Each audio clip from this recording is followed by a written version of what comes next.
The 13th floor.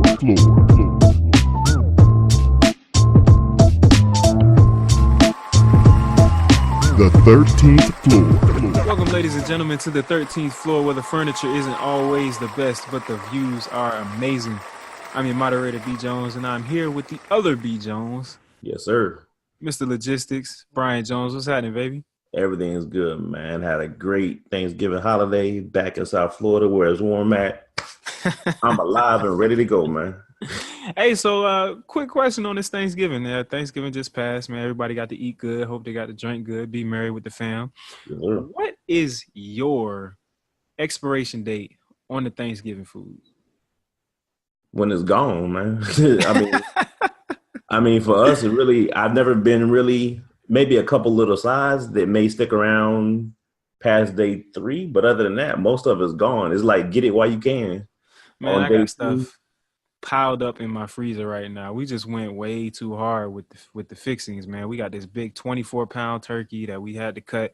I think like maybe a third, probably about a quarter of it still left. We just froze a bunch of macaroni and cheese and ham and stuff sitting in the Yeah, I don't do frozen food. Like, I'm sorry, I don't thaw out food, and if I don't eat it, if I can't just pop it in the microwave, if it's going in the garbage can, or find somebody else that can donate it to or something.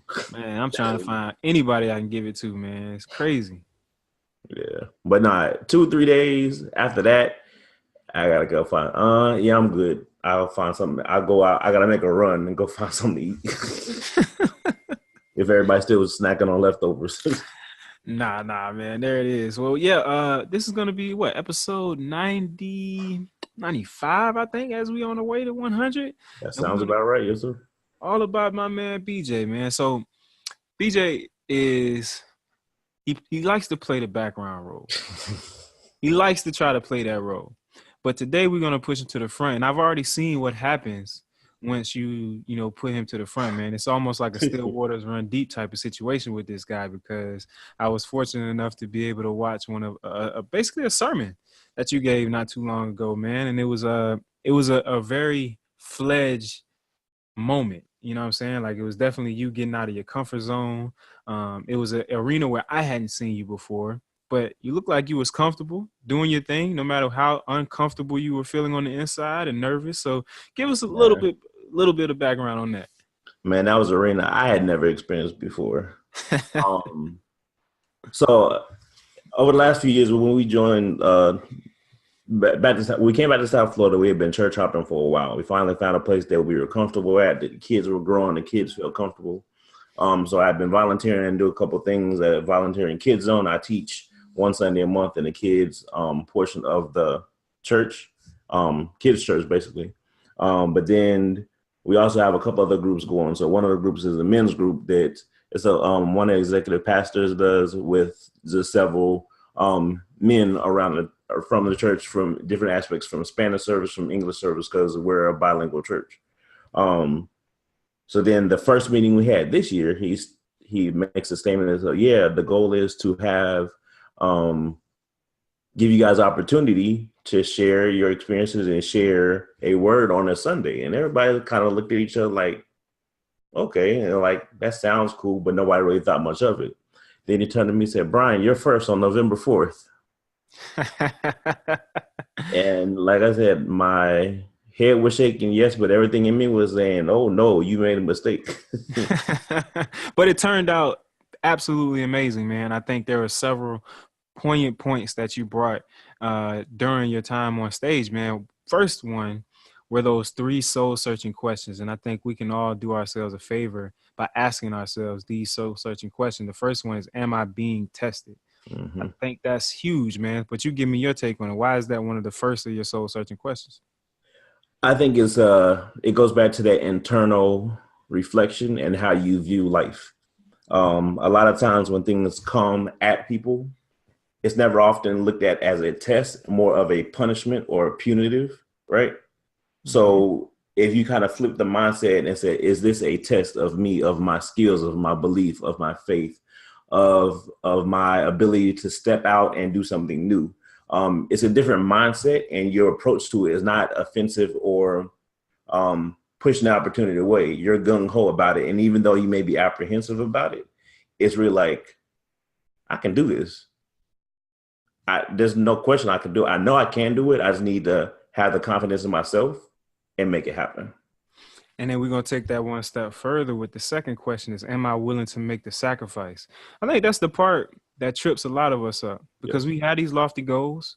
We feel like we know what is required, but then when it gets hard, when you got to lose a little bit of sleep or you got to lose a little bit of that game time or any of that convenience time, that's when it's like, maybe this isn't really what I want to do. Definitely.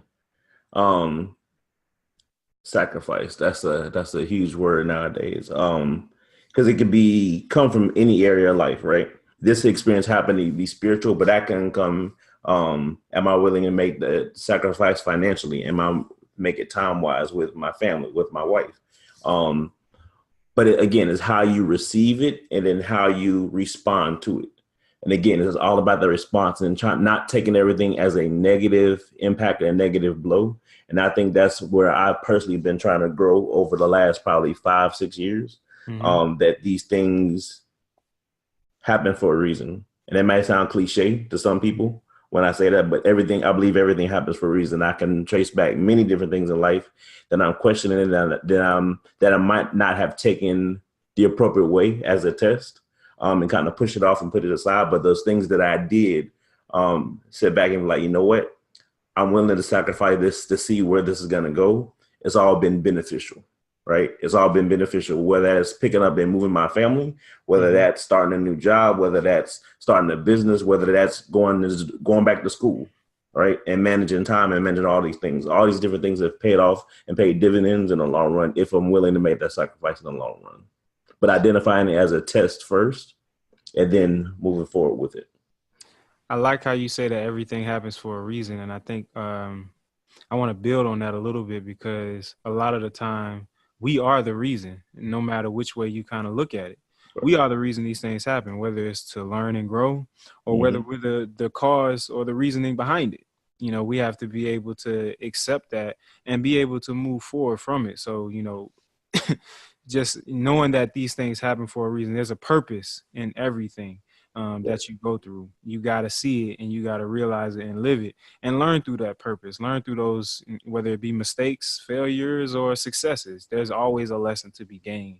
So one of the things that I've to take from that, to build on that, one of the things I've accepted, and I think I've made, again, to try to make it a permanent part of my life is that there's no testimony without a test. And I'm not just speaking, it doesn't have to be spiritual, right? So you can't tell anybody or help anybody else through anything if you have not done it yourself or have got guidance from somebody who has gone through it, have gone through the pitfalls, have gone through the unknown to get where you are, right? So if you can't tell your story and have that testimony, were you really tested? Did you really go through all the trials and tribulations that maybe you were meant to go through, right? To build you up for what's coming next in life. Because a lot of times we look at things that happen to us. And I'll take my health, for instance, being diagnosed as diabetic, which a lot of people still don't know that about me. I was 16. My initial response and my initial thing was pretty much, forget y'all, I'm going to do what I'm going to do. And if I'm gone, I'm gone. If I'm being real and trying to be honest. And when I reflected and looked at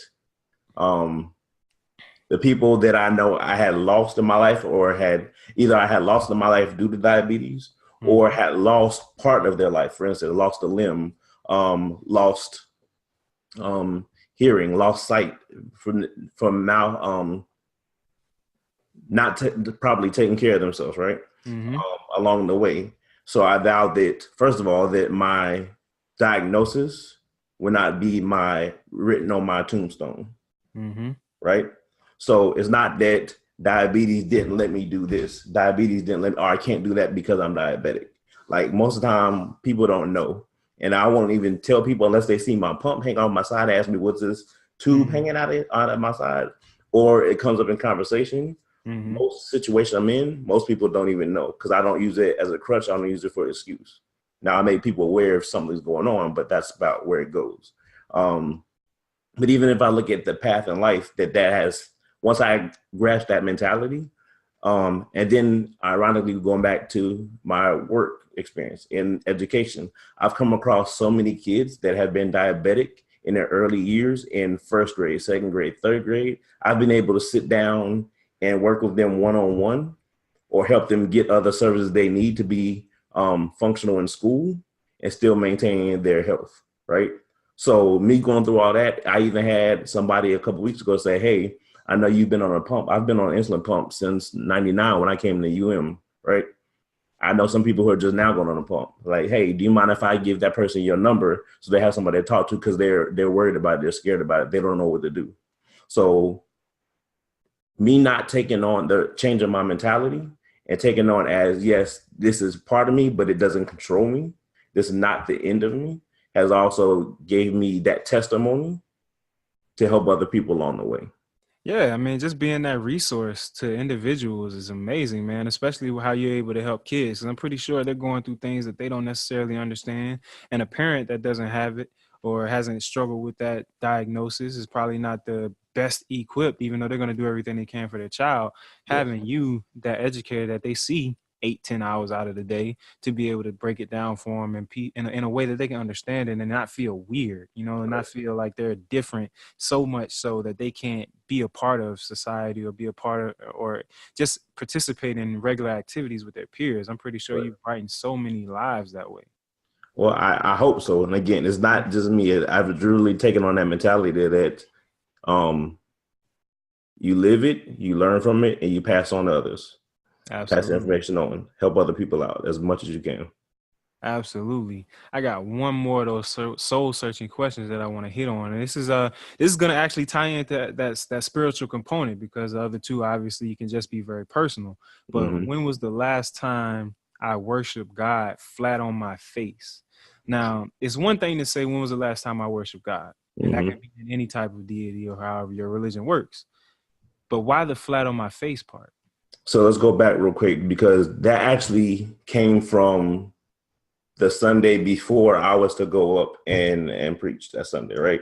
The end of my pastor's sermon were those 3 questions for us to reflect on during the week.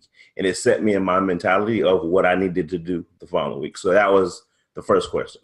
So the thing was, before he got to that question, was, what is worship? When you say worship, most people think praise, singing, song, things like that. But really, worship is just open yourself up to receive whatever that blessing is, or that message is, whatever you're supposed to receive, right? So not just saying we're going to worship doesn't mean all the time I'm going to go and turn on some music and sing in the background. Trust me, you don't want me singing, period, right?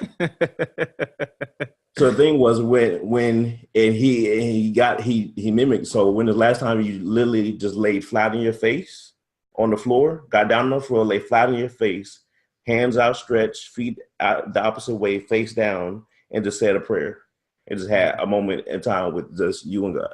Now, I'll sit down and pray right here at the table, in my car, or whatever, but I've never done that before. And I'm telling you, it's a humbling experience, right? To just put yourself down in the middle of the floor. I did it right here in my living room, right? And just have that moment where you're just vulnerable, and that opens you up for vulnerability, because you're not being distracted. You may hear stuff going on, but your mind is totally just, your body's relaxed, your hands outstretched, and you just communicate, you're just talking. You're not focused on anything else. And people say you can do that standing up, whatever. But I'm telling you, if you do it and there's not a different experience, for me, it was a different experience. Somebody else may not get it out from them, but for us, it was a challenge for us to say, hey, just do that and see what happens, see how you feel. And I did it a couple times that week before I got up there and got on stage.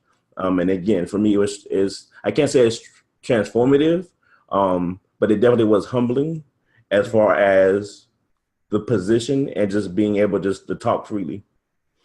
And I want to go back to what you said about the vulnerability of the position, because I think that can be taken one of two ways. You can look at the negative connotation and you just being wide open and just susceptible to any and everything. But I think it's a higher, level than that, because you are being susceptible. You are wide open, but you Mhm. should be wide open to receiving the blessings or the message or whatever it is that conversation between you and that higher power, what comes from that position. So it's not necessarily, a vulnerability, like, something to be scared of. I understand that it might be a weird type of space or an uncomfortable or something that you're just not used to. Mhm. But as you said, you did it a couple of times before you got up there on stage.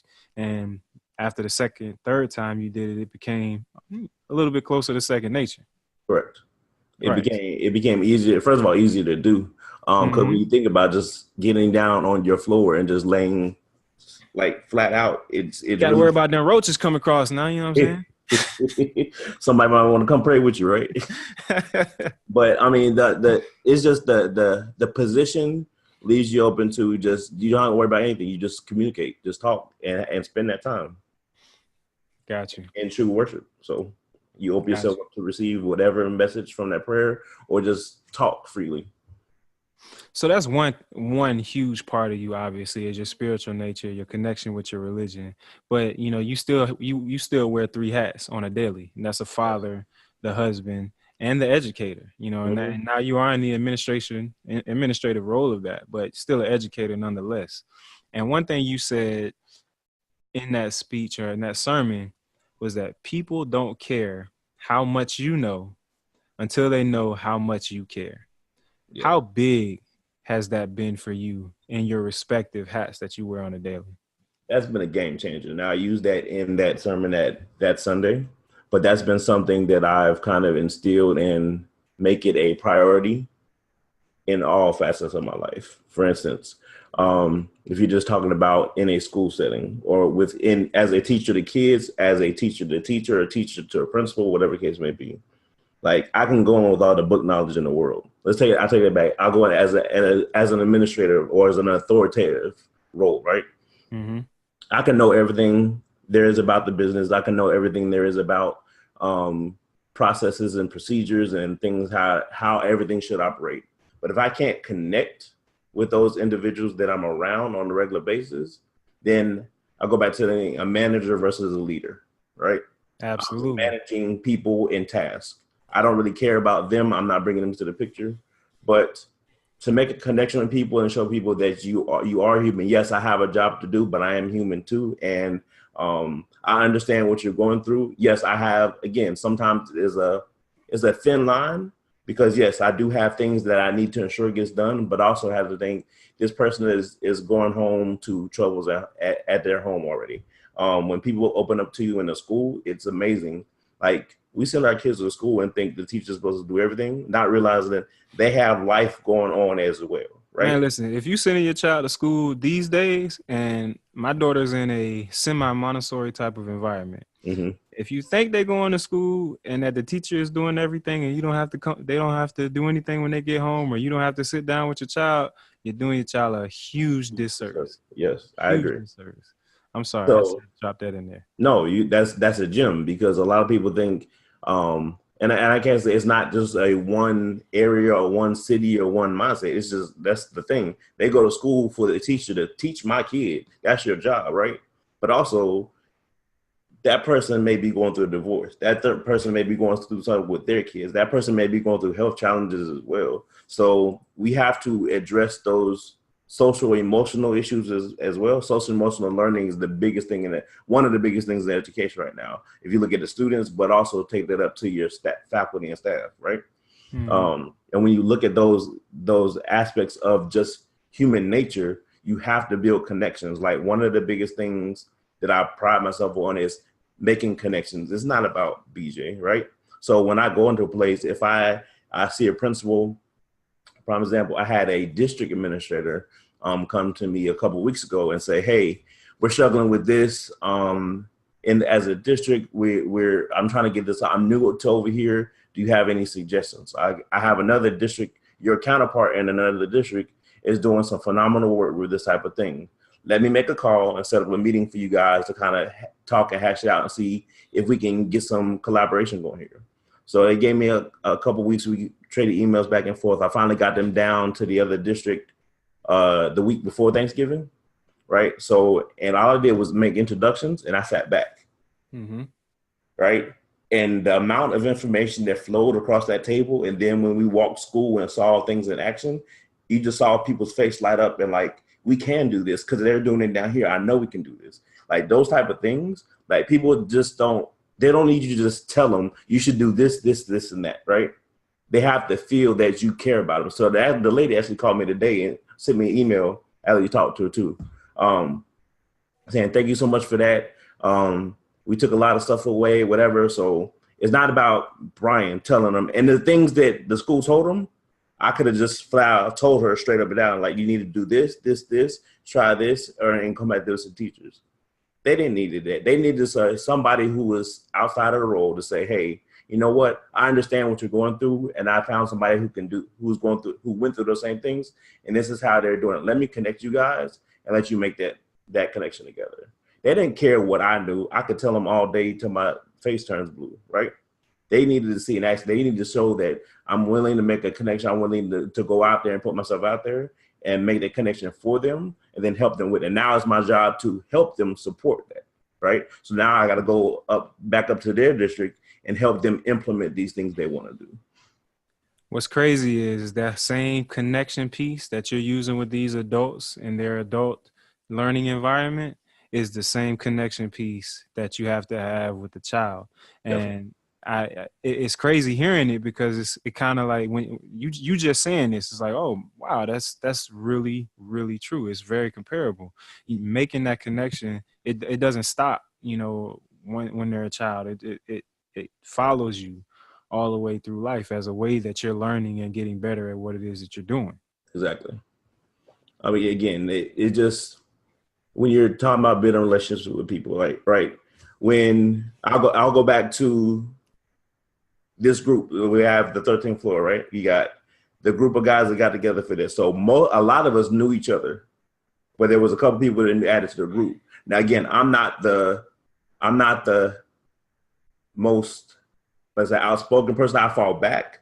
But the thing about it is, and I can't remember exactly, because I can't pull up an exact example, but I know for you, for Jeremiah, when you guys were brought into the fold, it really was not to make you guys feel bad that you weren't part of the original group, right? Not to make you guys feel like you weren't doing something. It's whatever I can do to help pull everybody together. So when we had conference calls or we had video calls like this, when it was trying to do stuff, it was trying to figure out, me listening and hearing what talents I thought you guys were bringing to the table and trying to figure out, okay, how can I get them involved? How can I bring them to the conversation? How can I do this? Oh, but let me offer this to support with this and see if I can bring them to the fold and get to know them a little better. I'm trust me, it's hard for me to make build relationships with guys. That's one of the hardest things with me because I did not grow up doing that, right? Mm-hmm. So growing up, it was your immediate friends, immediate family, the dudes I grew up with, and the couple guys I hung around with in school. Other than that, like, I was cool with everybody, but I didn't have no tight friends that were guys. So when I told everybody I joined the fraternity later on in life, they were like, where'd that come from? Like, they were shocked. So was it your fraternal experience that kind of turned the tide for you? Or was it something before then? I would say it was lessons from my grandparents. Mm-hmm. Lessons from my grandmother specifically. Watching them in action, but actually talking it through with my grandparents. And little tidbits they would drop over the years. God bless them all to this day. But the different things, how I saw them treat individuals, how I saw them do that, it became that's what I just did. Like, again, I don't have to be the loudest person in the room or the most known person in the room. It's like, okay, I hear this going on with Brett. And I think one of the first things with Carol, I was talking to Carol offline, and I can't tell you when the conversation had. He was like, you guys were working at the store together. You were doing some things. He saw something in you. I like, okay, cool. Let's develop that. Let's get it going. Like, you brought him over here now. Now it's our job to figure out where his talents fit in and what else is his potential. When he told me you're going to lead the podcast, I said, okay, what are we going to do? I don't even know if he told you that first. I think I probably knew it before you did. So We were talking one day. He like, yeah, we do this podcast going. Brett's gonna be the moderator. I'm like, cool. So what do we have to do? Because at that point in time, he's like, Brett's gonna push back on it. It's not gonna want to do it. But I need you to be there and kind of let him know if it pushed back, let him know he can do it and get him involved. And so when it came up to Brett, like, you can do it, man. Let's go. What do you need to help us to help with? And always offer to help, not push you to do it, but say we got your back to do it. Right. That was that's crazy, man. So now I see that it was a whole full team, full circle effort. The amount of conversation that we have in the background about things around UM,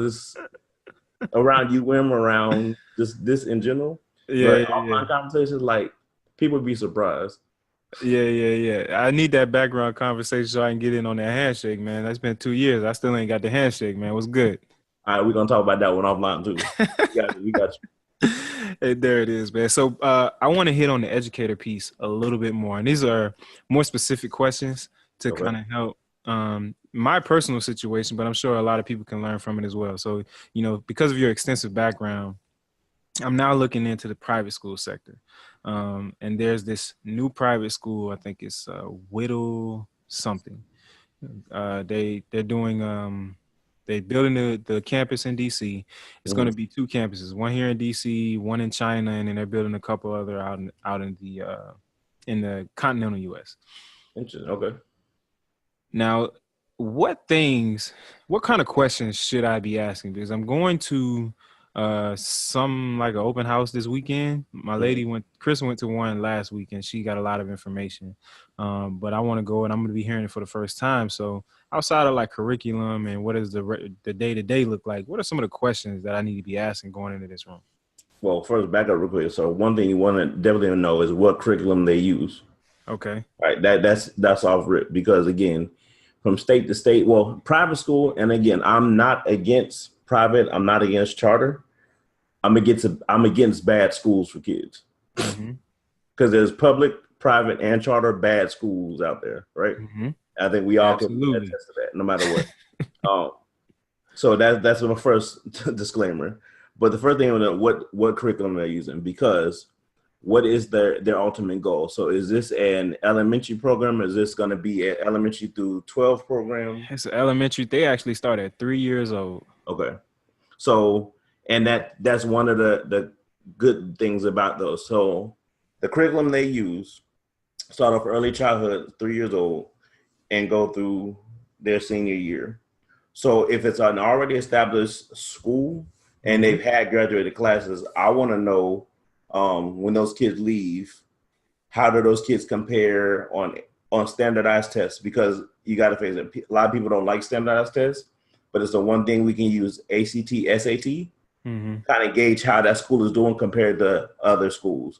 Because in Florida, we take FSA in a public school setting. You take the FSA. Now it'll give you information up to 10th grade.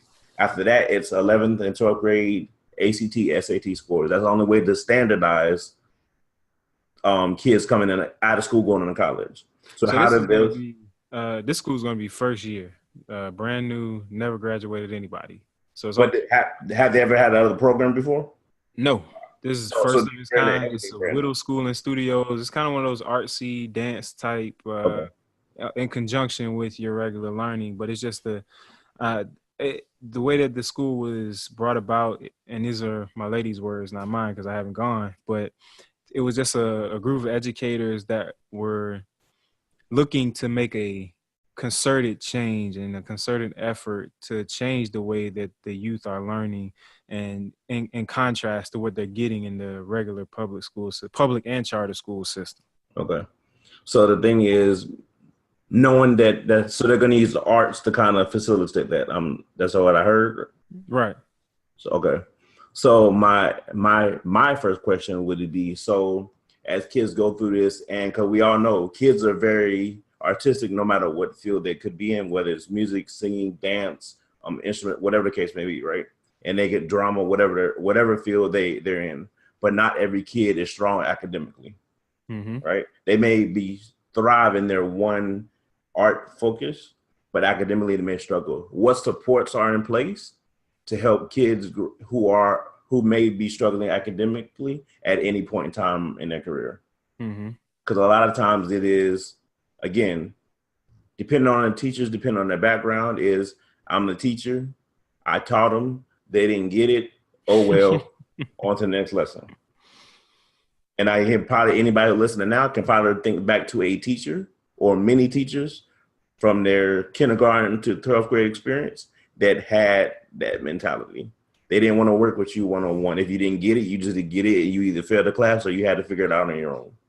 But what academic supports are there? Next, I would want to know how do they use data to support whatever answer they give you? Because again, it's one thing for the teacher to say, Brett, come at a conference says your son Brett doesn't understand the math. Okay, what data are you using to say he doesn't? Are you just saying he failed your test? Or along the way, were you looking at his work to understand that he doesn't understand fractions? So he doesn't understand division. So there's no way he's going to be able to produce accurate answers when we get to fractions, right? Are we really able to diagnose what's going on and why there is a problem? If it's reading, right? That's something that we need to diagnose early. The later we wait, the higher the chances of not graduating overall statistically are out there, right? So if we're in the 4th, 5th grade on up, then their chances of graduating on time and graduating at all drop drastically. And I don't want to quote numbers right now because I don't have them in my head. But it drops literally 20, 30, 40 points every year. They're not reading on grade level, right? And these are just life skills. I'm not even talking about anything to pass 8 tests, right? These are life skills. Then I'll ask, what tests do you prepare them for? So are they preparing them for something in the state, in DC area, or are they preparing for ACT, SAT? And again, what is their goal? What is their overall goal for kids when they leave there? Is it to go into the art field? Is it to be prepared academically, to go into either associate's or another undergraduate program? Or is it to go out in the workforce and perform? Like, what is the ultimate goal? Because every kid may be gifted. Every kid in the school may be gifted in a particular art area. But if I may be great at singing, which I'm not, right? I may be gifted at singing, but let's say I want to say, but I still want to go to a 4-year university. Am I going to be prepared, or are they only going to nurture the art side of the experience? Gotcha. Those are the main things in a situation like that. Awesome. Yeah, man. I'm going to definitely keep that in my bag. I'm going to listen to the podcast on my way down there, so I make sure I got all my notes and everything ready once we get in. Appreciate that. No doubt. So as we get on this road to 100, BJ, man, I got to get your thoughts on the podcast to date, man, and let me know some of your brightest moments, man, and what you kind of expect going forward. I got to reflect back to the first episode. Well, I guess the evolution, right? Right. Going just from just being on the phone and being on a conference call to even just going to the videos now. So it was just, we got to get something started. We got to figure out how this is going to flow. We got to figure out the chemistry between everybody. What's everybody's roles? How do we feed off each other? But the main thing was just, let's just jump in and get our feet wet. We got to do something, right? Exactly. But we also got to stand out and not just be guys on a weekly podcast, just talk about anything you could turn on TV and get any information out. You wanted information, you wanted views from us, right? And then how we view the world and how we approach different things in life. So I think the growth I've seen individually from the men on this podcast, first of all, I'll take you, for example. So when we started talking about doing this and we had that conversation in the background about you moderating, right? And then I said you take over from that. Because it wasn't the first episode you were moderating, was it? Was it the first episode? The first episode, yeah, I was kind of like, lead host or whatever, asking the questions to Carol, and I think Fresher on the first episode. Okay, so I think so, but we prepared all those questions stuff before, didn't we? Yeah, we did. It was a lot. Kind of scripted it out. Yeah, and we recorded that first episode like 10 times.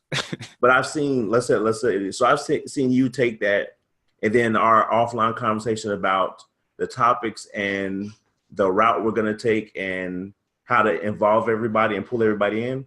I've seen you go to the point where, hands down, I haven't seen another moderator on a podcast like you. You have your own style, you have your own flair with it, and and it's to the point where you get on say, okay, we ready to record.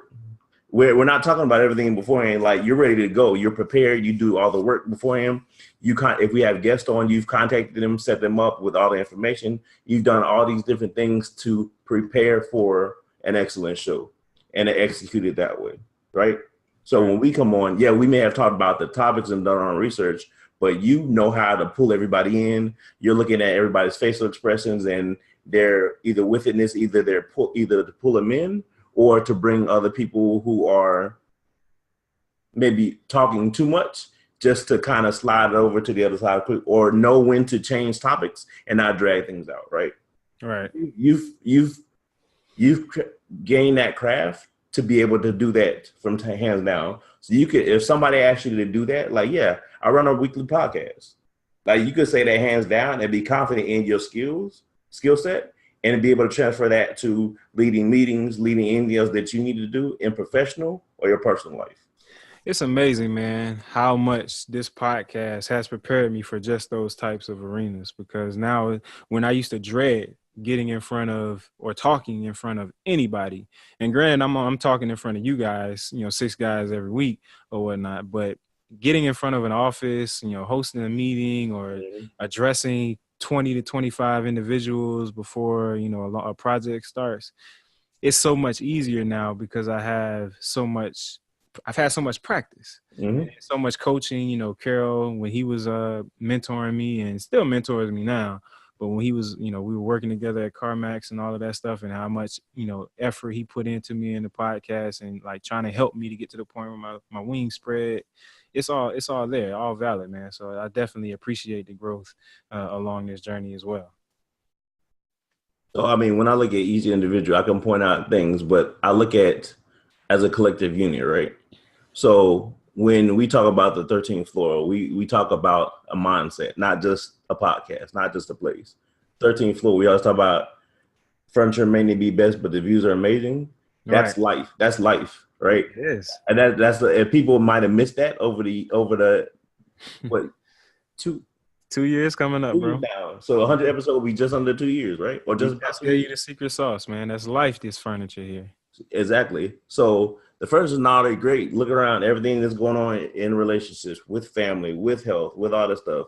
But half the time, all the stuff going on with us, you will never know about, because when it's time to do the podcast, this is the focus. This is the main arena. This is showtime right here, right? And again, this is not we're not on here trying to be a spit polished, edited version ready for TV. This is raw and uncut a lot of time. Well, we got to cut a couple things out every now and then. Every now and then a couple of things drop, we got to cut out. But in general, like this is just us interacting, and it's got to the point where we've become comfortable with each other. That again, it's not about always agreeing. It's not about having one voice. I think all the different voices together give that collective feel that the listeners like, right? Exactly. It's not, and we have, I would say that we just have different opinions about many different things, right? But we don't always have to bring them to the table, but you can hear it through our voice and through our emotion about topics that we're passionate about what we're doing and what we're talking about. Like these one-on-ones, you told me we were going to do this around episode 4 or 5, like the first one we did, like I was dreading that. And that wasn't even on video. I was dreading that one just because I don't like recording, period. Mm-hmm. Right. It's just personal. Mm-hmm.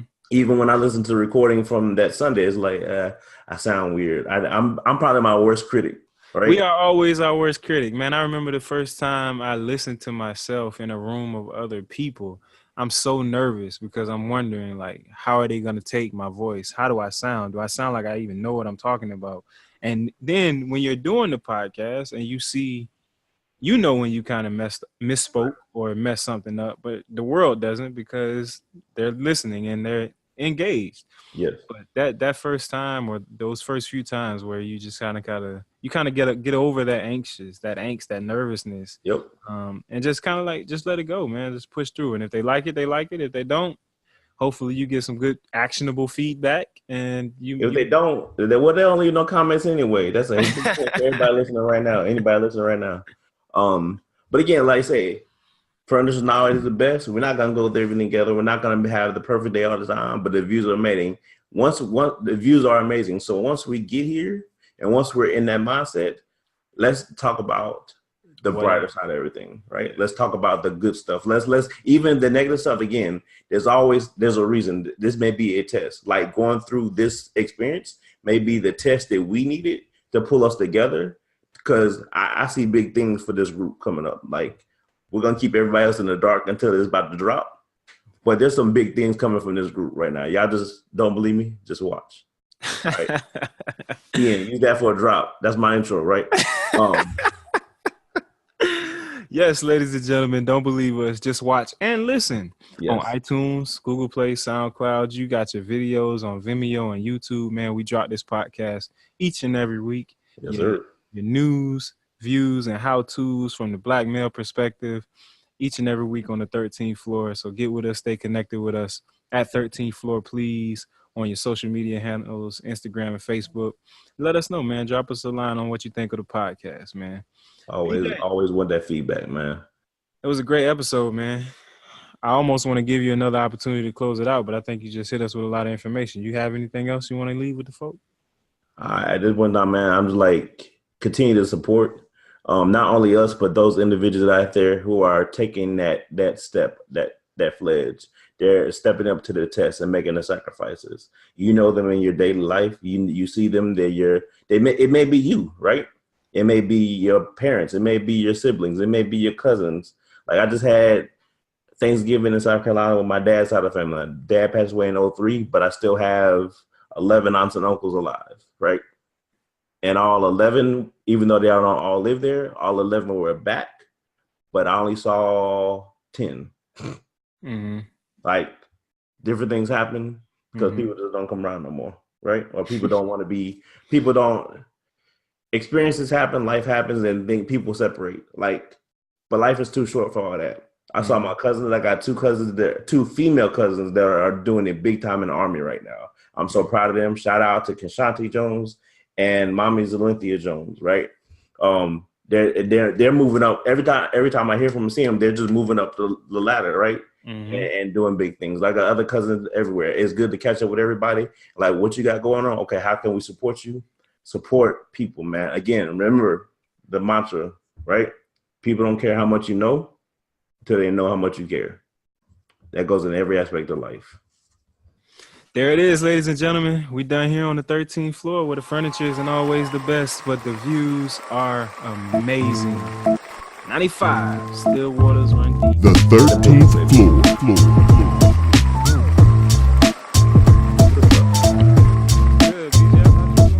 The 13th floor.